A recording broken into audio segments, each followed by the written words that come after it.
Greetings, brothers. We've got the balanced data slate. I've just finished doing a live stream on the Firestorm Assault detachment, which is a new detachment in Codex Space Marines. But for now, let's talk about the big winners and losers as I see it. We do know there's going to be some changes coming to Oath of Moment as well. If you didn't catch my live stream earlier this week, I'll put a link up above and you can catch it. Anyway, for now, balanced data slate. All the Space Marine points went down bar a handful of units, and most of the Blood Angels units went down as well, so let's get right into it.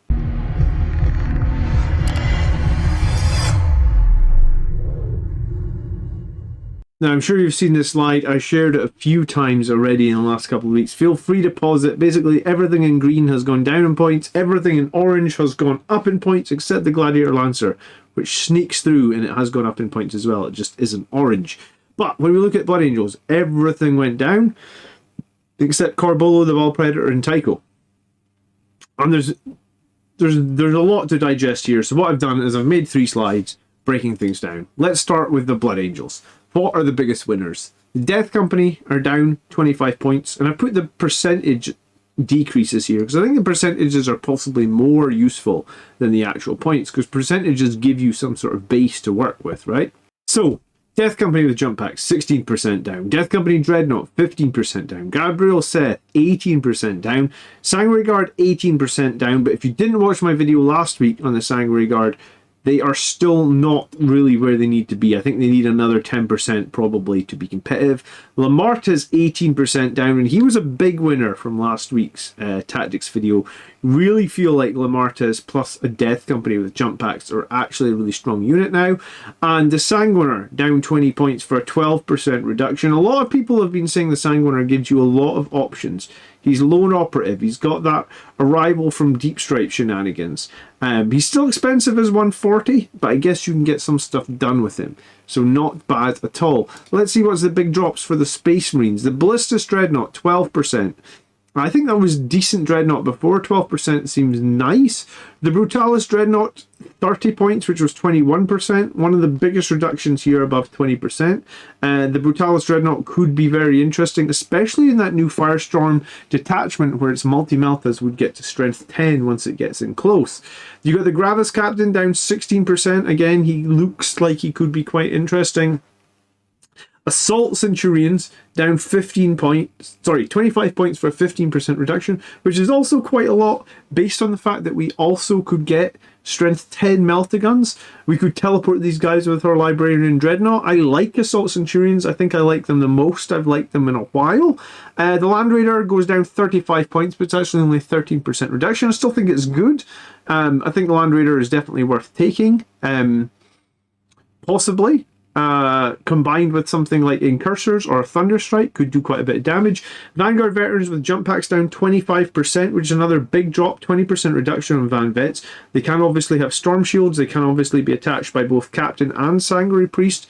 This unit could actually be very interesting. I think as soon as Jump Intercessors get released, I'll do a video comparing them to Van Vets, because I think that'll be a good comparison. The Vindicator goes down 15 points, which is actually only 8%, but I've been running Vindicators. I've been really, really liking Vindicators, so I'll take anything I can get. 8% on Vindicators, I'm totally fine with that. And the Redeemer, a lot of people thought the Redeemer is really good because of the larger capacity in terms of transporting. It can fit 6 aggressors plus a character.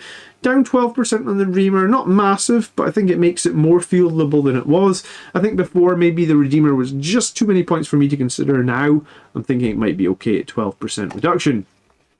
Point increases.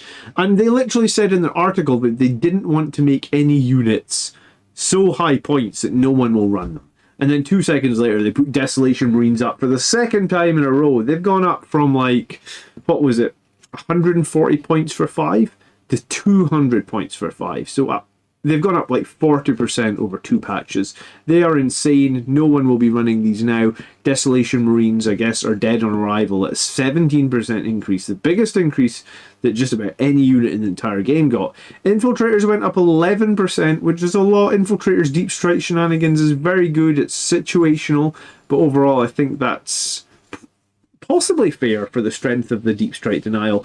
But I mean, you can now do Inquisitorial Henchmen potentially at about a similar cost and can also have the Deep Strike denial. So Infiltrators I think are fine.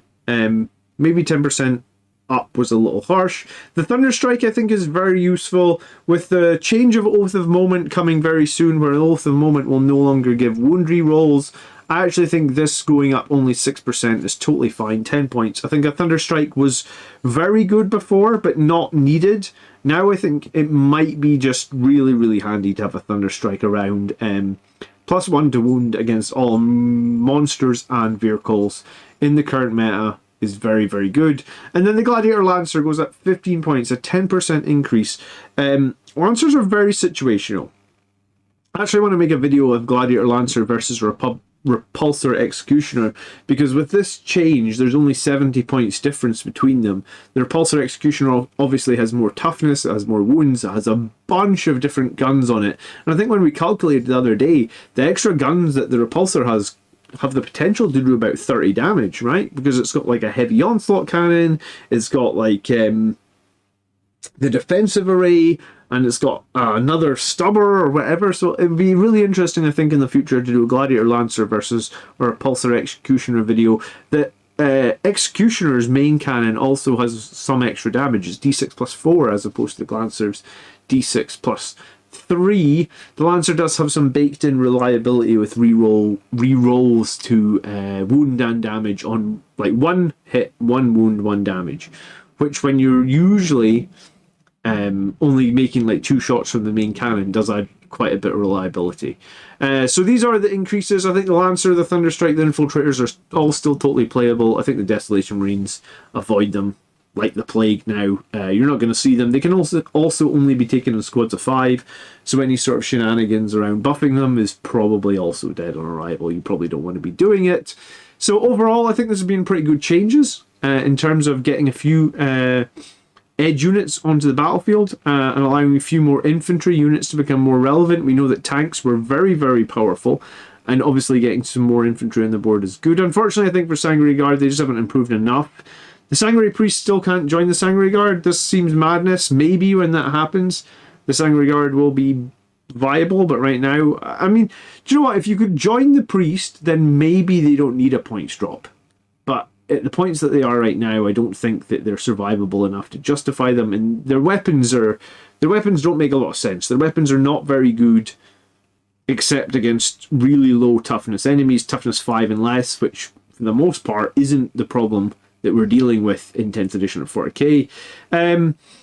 It's maybe a little bit too hard to read into all the Marine changes, especially with the Codex out very soon. We also know the datasheet cull is happening. Basically, a ton more Firstborn units will be gone. We're going down to 93 datasheets. So my advice to you would be focus all your time and effort on painting and making your Primaris models. Just be aware, suppose that the new detachments that come out with Space Marine Codex are going to be probably quite strong. The Firestorm one that I already talked about earlier this week is very strong, and it seems like it's arguably going to be better than the Sons of Sanguinius detachment. We don't know when the Blood Angels Codex has come. There's no information on that. It could be a long time in the future. And what I think that the main thing that I was taking away is we have a lot of tricks in the Blood Angels Codex, right? Like Librarian Dread teleporting things around, Death Company Dreads getting 7-inch charge from Deep Strike against monsters and vehicles. You know, Chaplains giving those Death Company +1 to wound on a bunch of Power Fists. Sanguinary Priest giving Vanguard Veterans, you know, Feel No Pains. So there's a lot of tricks that don't require the Sons of Sanguinius detachment. So I guess my thought as we move into these new detachments in new times is try and use some of these tricks. And hey, hell, they don't even need to be Blood Angels tricks. Use your Space Marine or Blood Angels tricks and see what's available and try and innovate in the current meta. It does sound like there's going to be a White Scars type detachment where weapons get assault and advance and charge.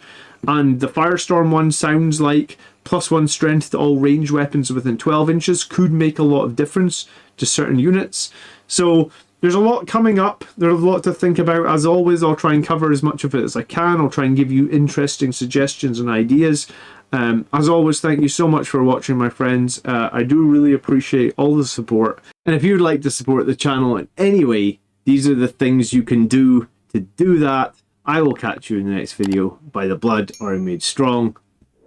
Peace.